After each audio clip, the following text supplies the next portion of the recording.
Welcome to the MFS Wellness Podcast, a hybrid structure encompassing health, fitness, self-improvement, and entertainment, where no topic is off limits and all opinions are graciously welcomed. Let's get on with the show! And now, here's the host of the show, Mike Sinopoli.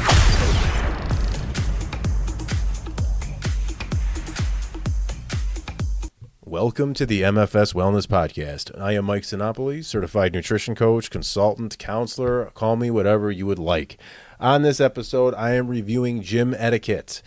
Several episodes ago, episode number 5 to be exact, I went over a term called gym intimidation that I believe I made up. I don't know. I like to say that I did, but I probably didn't. And gym intimidation is kind of that fear you have, apprehension a bit to go to a gym, fear of being judged, fear of maybe getting hurt, fear of looking silly, fear of any of that stuff. So a way to kind of ease up that gym intimidation, to follow it up, is know your gym etiquette before you go in, because the things that you're fearing, that where anyone might actually have something to say to you or may look at you funny, is because you're not displaying some decent gym etiquette. This is kind of an unspoken rule in gyms across the United States and probably throughout the world.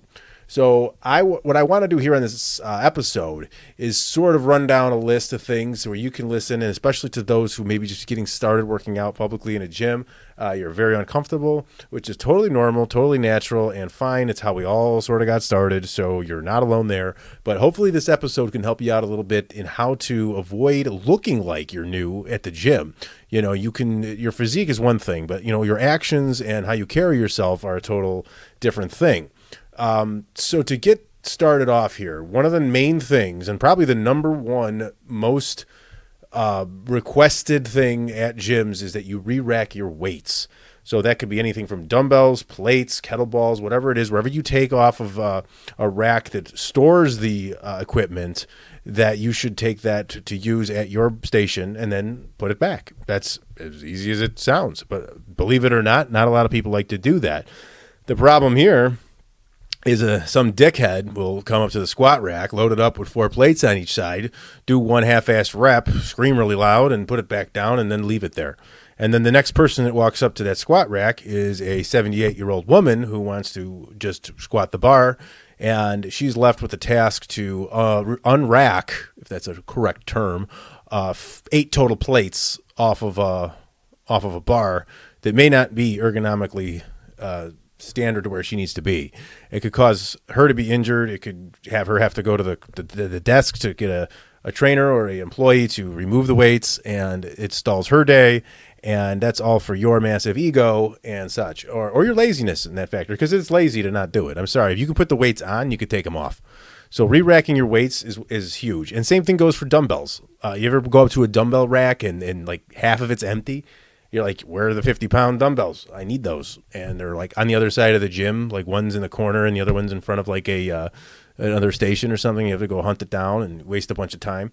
So, you want that, right? You want those weights available to you when you need them. So put them back, and it's really that simple. I really want to still talk about that, but I don't have anything else to say. Literally, if you take it off, put it back where you found it. It's literally kindergarten bullshit. And the fact that there are lunks and lazy turds that can't just figure that out at the gym is baffling to me. Just have some pride in yourself and care about those around you a little bit. They're all there for a common goal, and you don't know what other people are here doing. So especially those who are older than you or maybe not lifting as much as you, for you, I've even thought it myself, like, oh, I'm going to leave a plate on here. It's not that much weight. But I don't know who's coming to that machine next. Like I said before, it could be that 78-year-old woman who's just getting started out in training, and she doesn't want to lift a 45-pound plate. So that's rule number 1, re-rack your weights. And that goes along with the next point, which is hoarding weights. You may have seen somebody who likes to do what they call circuit training, where they will do about 5 sets in like 5 minutes or something with lighter weights. And they'll stand around a bench with like 5 sets of dumbbells all around them, and they cleared the whole dumbbell rack because they wanted to do this training shit. You know what? Go to fucking Orange Theory, go to CrossFit, go buy your own shit at home and do that. That's nonsense. You don't need to be doing the kind of training. That's not effective training. That's just inconveniencing people. It's making a mess. It makes you look like a some novice or whatever you want to be. It just doesn't look good. So take the circuit training and go somewhere where it's dedicated circuit training. I think Planet Fitness or something has an area that actually looks like I don't know, it's like a station by station thing where you're supposed to go through it and do that. I don't do circuit training very much. Like I said, it's better than nothing, but it's not optimal. And doing it on your own in a gym with a bunch of dumbbells, having 10 to 12 dumbbells in front of you at once is ridiculous. So it holds up other people who need those, and they're just lying on the floor looking at you breaking a sweat doing 20, 25 reps at a time. So do not hoard the weights. Next up, this one really gets to me. This one pisses me off more than the other two, by far. Standing in front of the dumbbell rack to do your curls or other type of movement. I might see someone do a bent over row, a one arm bent over row with a dumbbell like that, using the dumbbell rack as leverage, and they're putting one hand on a dumbbell and they're rowing with the other hand. Essentially, what they're doing is using 6 sets of dumbbells because they're standing in front of it. And I don't look at this. You might not want to do this, but I do this. If someone's doing that and I need to either get to a set of dumbbells or return a set of dumbbells, I will walk right in front of them. I don't care. I will literally go around them and put it down. I teach them a lesson that way. I don't believe in that. If you're going to grab a set of 25-pound dumbbells and do curls standing with your crotch right up against the rack of the dumbbells, screw you. Take 2 steps back and do that, please. Even if it's heavier weight, get away from it. I don't care if you're lifting 100 pounds off the ground in some sort of deadlift fashion. Move that thing to another spot, because you're going to stand in front of that thing and hold up all kinds of different weight increments for people. So do not do that. And, you don't have to be a dick like me about it, but, maybe I shouldn't do that, but I do. And I believe that it's a way to kind of show people a little bit, hey, you're not supposed to stand right here. We need these here. So some of them get it, some don't. I've never really gotten in an altercation over it. I think they finally kind of get what they're doing here. So that's one you don't want to do. Don't stand right in front of the rack of dumbbells and do lateral raises, curls, or rows, or whatever it is you're going to do. Take a few steps back and do it where there's space and you aren't in anybody's way. And then next up, wiping down equipment. Of course, another one that people get lazy with. I understand it. It's cleaning. It's not necessarily anything to do with lifting, but if you're going to leave a puddle of your sweat all over a bench, I would suggest that you go and get a towel and wipe that up. That is gross. I'm sorry. That is disgusting. If you just aren't sweating and you kind of get off of it, I tend to just wipe things down no matter what, whether I'm a sweating mess or whether I'm just, getting started out and I'm not dripping wet. So I would just take the route of always wiping off the equipment no matter what you're doing. And even if it's tedious a little bit, it's just a sign of respect for those that are in the gym with you. And, that's just basic etiquette. So definitely wipe things down, sweat or no sweat. And the next one here, I have slamming equipment. Like when you're on like a cable fly, and you're and you're going so hard to the last set, you want to just let go of those things, and they just fall and crash down and slam really loud and scare the shit out of people and potentially break things. I have been into a gym where there was a guy, he was doing way too much weight on the cables, and he was doing, cable crossovers for his chest, and he just would let those things fly. He did it 2 or 3 times, and I was like, this guy, he's going to break all this shit right now. And sure enough, it broke, and I was furious. And I kept my mouth shut. I was newer into that gym at the time, and I didn't say nothing. And he had to go to the front and report that broken. And then our gym, it took 2 weeks for them to fix that. So we were all out of a cable fly station because this guy couldn't gracefully and slowly let his cables go back to their standing position. He had to slam them. So he ruined it for everybody, and that's one less movement we could do in the gym because he was erratic and a bull in a china shop. So don't be that person. Don't break equipment because you're going to get a lot of people pissed off at you. So all that fear you got, that gym intimidation, if you want to avoid what you're fearing, don't go this route and be this erratic, careless person. All right.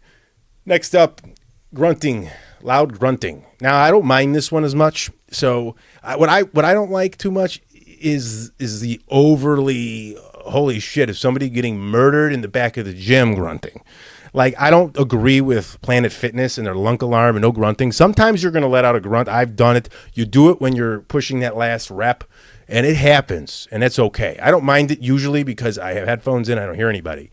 But I have been in a gym where I literally had to take my headphones out because I thought there was someone being massacred in the back with a knife and dying because of the screaming that I heard. It sounded like it scared the shit out of me, to be honest. Over my music, I heard it. Just bellowing, screeching, and screaming and doing those reps. And it's like they weren't even on their last reps. They're just doing it like for attention. That's more or less what I'm getting at. Nobody wants to hear you or look at you. So, keep it to a minimum. If you got to let it out, fine. But it should be towards the end, like a final rep or so. That's really the only one where you need to be or whatever the noise is that these people want to make. That wasn't even close to what I've heard before. So, grunting really loudly, it happens, but let's make sure it's not intentional, okay? And the next one, this is important. Smell good. Do not show up to the gym. You ever with just body odor reeking from your body or your clothing? I really just think that's just mean and disgusting. I don't think you're going to make any friends that way. Not that you're there to make friends. But I recall a few people that I would see at this gym. It was LA Fitness in Glendale Heights, Illinois. And I'll never forget this man. I don't know, maybe a 30-something-year-old, maybe a little less, 20s. He would walk around with his gym bag, and we knew this guy stinks. And I would literally not do certain machines if he was too close to it, because I didn't want to smell that. And I'm not kidding you. Even just talking to you about this, I'm gagging a little bit right now. That's how gross this guy smelled. I can't even understand how you can leave the house with zero pride in yourself, like whatsoever, with no hygiene, and just stink like that. And my next point, too, is lugging around a gym bag when you're at the gym, like carrying your gym bag around. I don't like that. It gets on the floor. It's like, it's in the way. What do you need your bag for? I don't know what you're doing in there. I don't care. Go back and walk to the fucking locker room and get it. Get a few steps in. People trip over that shit. And this guy, to tie him back in, he would do that. And the only thing that smelled worse than him was his gym bag. He would open that thing to get, I don't know what out of there. But when he opened it, it smelled as if he had all his dirty laundry sitting inside of that bag.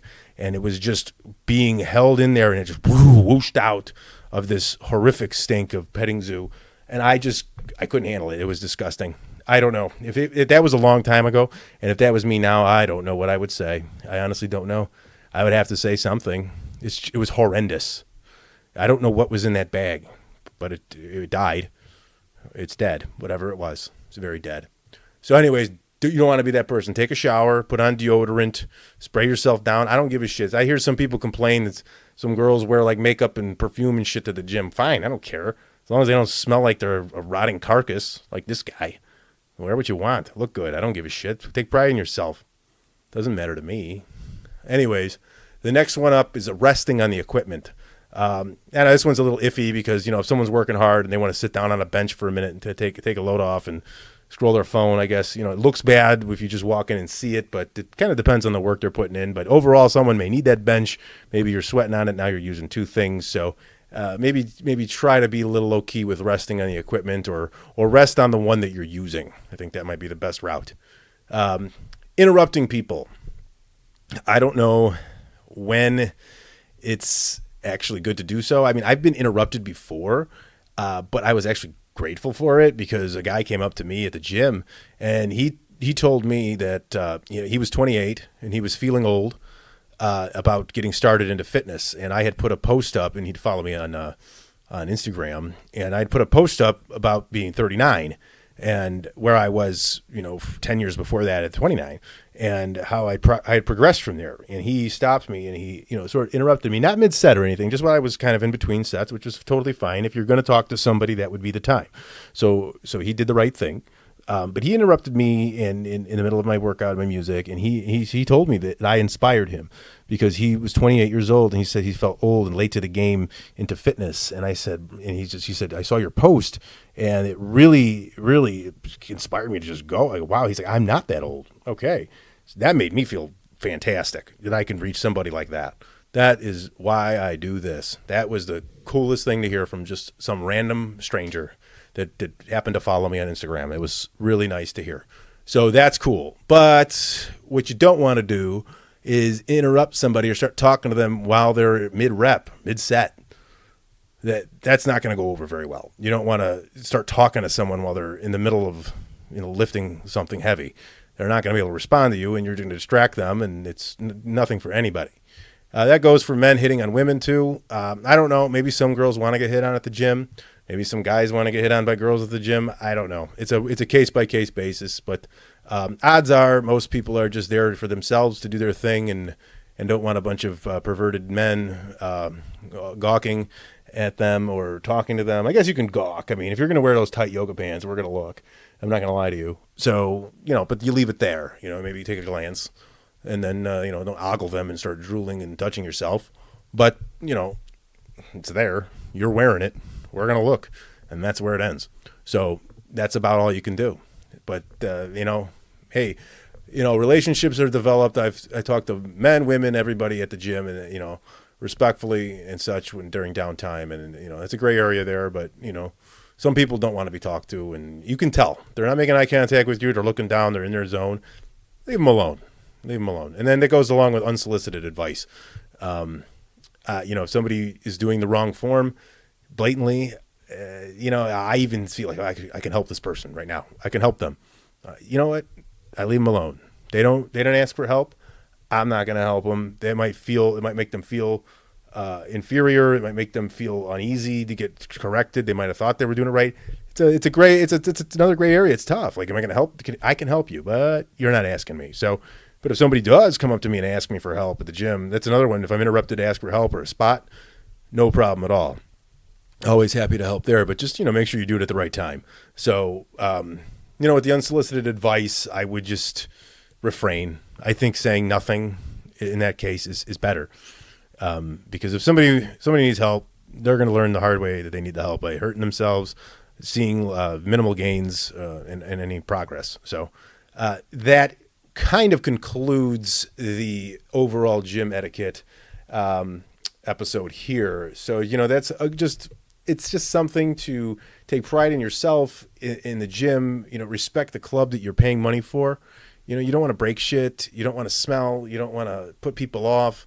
You don't want to leave a mess. Just, when you're paying money to be somewhere, it's your place, essentially, in some fashion.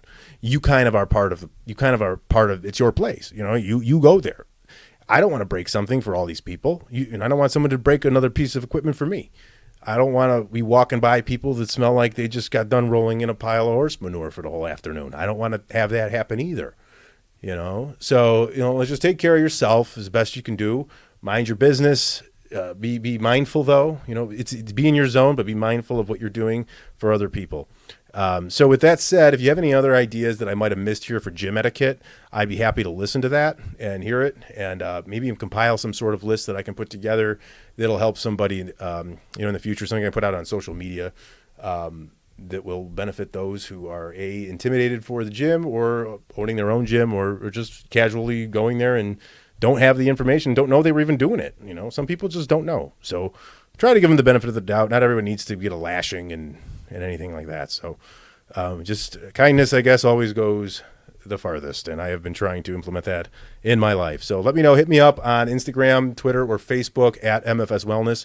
Drop me an email if you feel like it, Mike at mfswellness.com. And we will keep it going with more episodes going into December here, hitting up Christmas and New Year's.